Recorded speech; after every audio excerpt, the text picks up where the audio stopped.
In today's video, I'm going to show you how you can use the auxiliary envelopes. You have two of them on the Pro 3, and it's worth to mention that it's easy to forget about them and they can give you so much flexibility when using them. They are very easy to use. There are two of them, and as you can see, there's a LED indicating which one you're currently standing on. So it's the first one lit right now, and you just switch them between toggling this button. You press it multiple times to switch between them. When you switch between them, you also get the information over here on the display. And you can also use the corresponding encoders to change the values here, or you can use the encoders here to change the value that's mentioned on the front of the synthesizer, on the front panel. So, to start with, these two are entirely independent from each other, so they can have unique values, and that makes it so much good. And I think I'm going to try to explain it as easy as possible and also for a beginner to understand. So bear with me if I'm too much basic now. So to start with, I think the easiest way is in the first example just to assign the oscillator one pitch to it. And to do that, if we want the first one, we toggle by pressing the auxiliary envelope button there, and you see the first one is lit. There are two ways. Either you go here to the auxiliary destination button, press it once. Once pressed, you can start to use this encoder and rotate it till you find the correct destination you want to assign it to. But that's not all you can do. You can also make it the simplest way. Press and hold when you're on the correct auxiliary. Press and hold that button, and then just turn the knob. And in this case we want this one, and you see it assigned it automatically. So I repeat again. When you're on the correct auxiliary envelope, press and hold the button and rotate the knob that you want to modulate it with. Once this is assigned, you can either go directly and increase the amount here, just turning it. And now when we take a listen, you hear the pitch has been altered by the auxiliary envelope. Now we can change the decay value to make it shorter, or attack time to make it longer.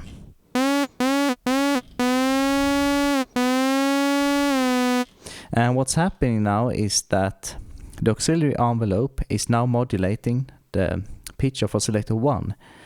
And you can see it like this. If you look on the graph here, you have an attack time, decay time, sustain.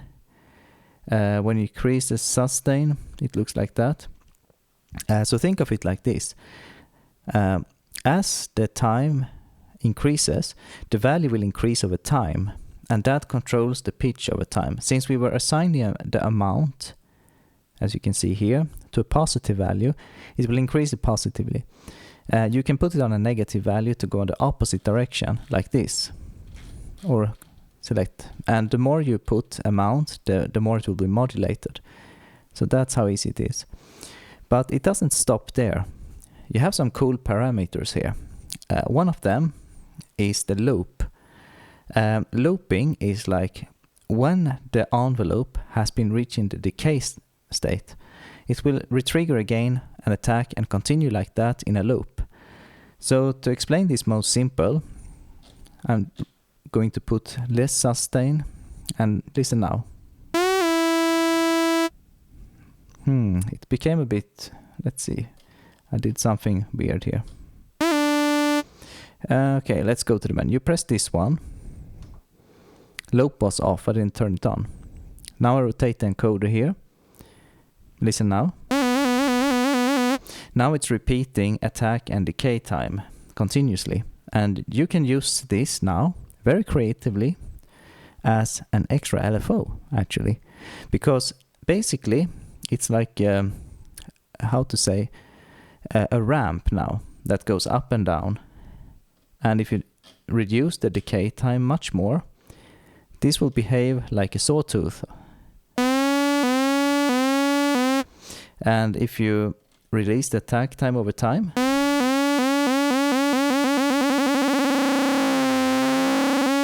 you can create some really cool effects with it. And if you want it to go in the opposite way, all you do is to turn the mount knob to make it go in the negative value. Listen to this.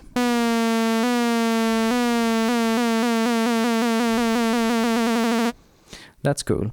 And remember that we have an extra one, and if you press this one, you see that we are, if you press that one, you see that we have a different value on the second one and a different on the first one.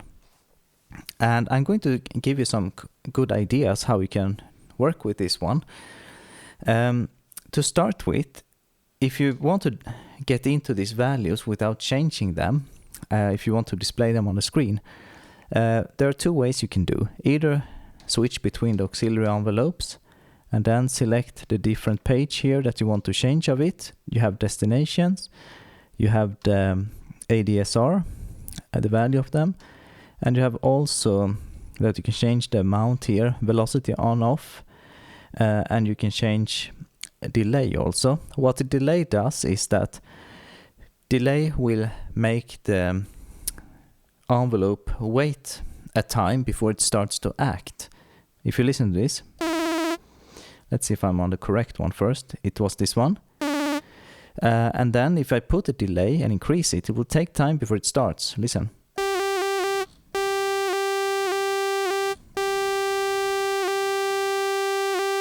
But what happens now is that since it's looping, the looping will also affect the time because the delay is taking place. So I think that to make things a little bit more clear, I think I'm going to make an example of a new patch that's a little bit more usable. So we start by initializing a patch here. So now we're starting from scratch again. And what I want to do is that I want to modulate my filter. And of course, you have the envelope here for the filter that is already hard-coded to the synthesizer. And I'm going to give you a little cool trick here. If you increase the amount to make a snappy sound, let's say that you want this sound to be falling down shortly, like this. Slowly, I mean. So now it's opening the filter, like opening it and closing it a bit over time.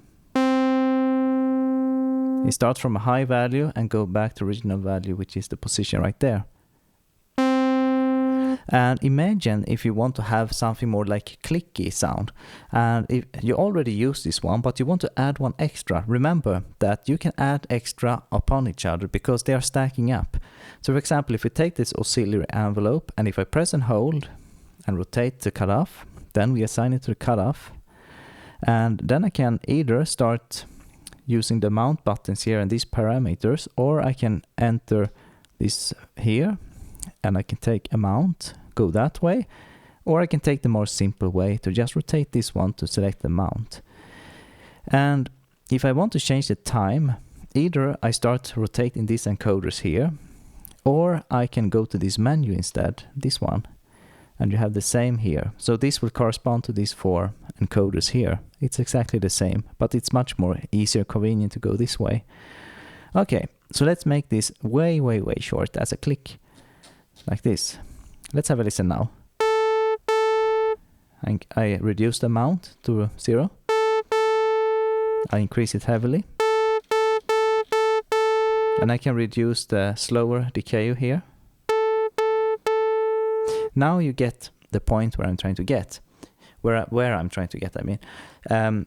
While this one is modulating slower, this one is making a fast transient. And guess what? You can use this when you make percussive sound on your synthesizer. And it's not only like controlling the filter. Of course, you can use this one or another one to control the amplitude of the noise. And that can give you way more opportunities to create interesting drum sounds and things like that. And I think that what we can do now is that we can take and do that example. If I press twice, I have the second auxiliary envelope selected. I press and hold the button and turn the noise knob. Now the noise is assigned to auxiliary envelope 2. Let's increase the amount, which will mean how much this knob will rotate. And now we should get some noise. And since we're having so much filter, I think that we need to open it a bit to get hearing of it. And remember that the noise will go back to 0, so that's why it sounds silent a bit there after. Let me increase the decay time. There you hear it. The noise is arriving at a high volume and falling down at the lower one, which becomes like almost 0. If you increase the sustain, you will have a much more sustained noise. That continues a bit after. So I guess that's about it when it comes to the auxiliary envelopes and explaining them as simple as possible. Another way that I want to mention that's very important is that remember, you're not limited to the envelopes, only the destination part. You can use the modulation over here, press source, and then you can assign at any slot. You don't need to find one, it will find one empty for you. But if you hold auxiliary, if you hold source and press this, which didn't work, I think you need to rotate one of the knobs, sorry for that. Source and rotate the knob. And you see it's assigned in the mod matrix, envelope auxiliary 1. And now you can assign this to pretty much anything you want. And it won't affect the destination it already has, because now we are adding an extra one to the routing index. So this one perhaps wants to increase the volume of the oscillator 2 level or 3. Press and hold destination and turn the oscillator 3 level. And you see it's assigned at that one, and then you increase amount only here, either by going there or rotating that button. Doesn't matter which one you rotate, both has the same option there. So basically what's happening now, but I think it's hard to hear that one because let's see how quick this goes. Yeah, you see how quick it goes. So if I increase the time of it, what that does now is that this one in the mod matrix, the mod matrix is reading the value of that auxiliary envelope and assigning and routing the data of how much it should open the oscillator 3, for example. So that's one way you can do. So you're not limited. Same goes with the LFOs. You're not limited to what they can assign separately. You can also use the mod matrix. But hear me out. Here is something very important to know that will make if you don't know this one, this will open up a new world for you in sound design. And I'm going to make a new patch for it. We are still going to talk about the envelopes now. But now we're back from 0. And I'm going to start off by the simple sawtooth example. And what I want to show here is that to understand velocity. As you know, velocity depends on how fast you press a key. Velocity is like how hard you press a key, some people think, but it's about like how fast it's pressed because you go with more speed. And this concept now is that you see you have an amount button here, or knob I should say. And to understand this velocity correctly, what it does is that once it's activated, the harder or faster I should say, the faster you press a key, the more it will open this one, but it cannot open it more than how much it's open here. So it means that if you have it assigned here, that's the value right there you will get when you press a maximum velocity in speed. And if you reduce it to here, it will be from where it's there at maximum velocity. If you want it to go from maximum to minimum, it should be all the way up. So if you listen now, if I didn't have velocity, it will just open the field to maximum over the time, like this. No matter how fast I press the key. So if I press the key slow here, it's not opening much. But if I do, it opens maximum when I go fast. And if I go medium, as you can hear, I was increasing the speed. Sometimes it's better to have it a bit lower. Depending on your play style and how fast you're in the fingers or things like that.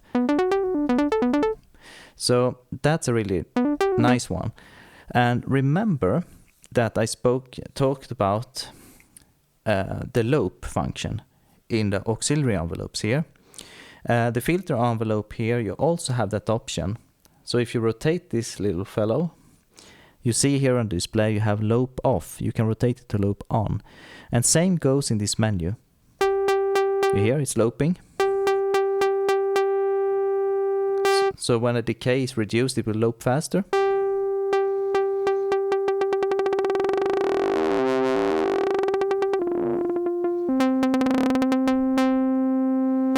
That can cause some really, really cool effects. And let's see, same goes with amplitude here. I see it also has a loop function there.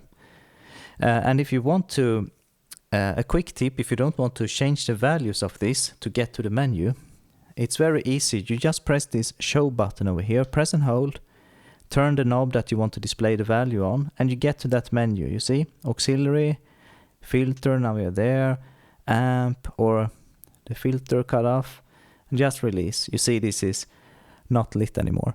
If you want to toggle it to show mode, press once only without holding. Then you can just browse the values and it doesn't change the sound when you're turning these knobs. But remember that it can be a bit confusing, like you think, sound is not changing, why is that? It's because this is lit, you see, show. You need to turn it back to this state. It has happened to me sometimes that I fooled myself a bit with that one. And also the velocity thing and the mount knob, same goes with this one with the amplitude. It's exactly the same. So when this is activated, it's determined like the fastest you press the key, it's depending on this one, the maximum, or where the maximum should be, at least, to say. All right, that was a speedy one. And I noticed that I forgot to say one thing also, but I think you figure it out since the Pro 3. These ones can also be signed in the mod matrix. So this is the fantastic thing with the Pro 3. So many things in the mod matrix. It's you never get tired of this synth. You have so much possibilities that it's never-ending fun, you know. That's why I love it, and its sonic capabilities also are purely amazing to say. So with that being said, I think that this was a little bit a quick tutorial, and I'm not sure how much of a value this was, but I think it was a bit fun to share my thoughts and ideas about auxiliary envelopes and what you can do with them and how creative you can be with the loop function. Remember, they can also act as a sort of an LFO if you're missing one out in that way. So if you have any ideas like what would you like to see more in the future of my videos, please let me know, and I'm open for ideas to create the next videos when I can and have time for it. And as always, have a good one and take care of yourself and have so much fun with your Pro 3 or whatever synthesizer you're programming from Sequential or anyone. But Sequentials, you get so much out of them. They are so fun to use. Alright, so take care now.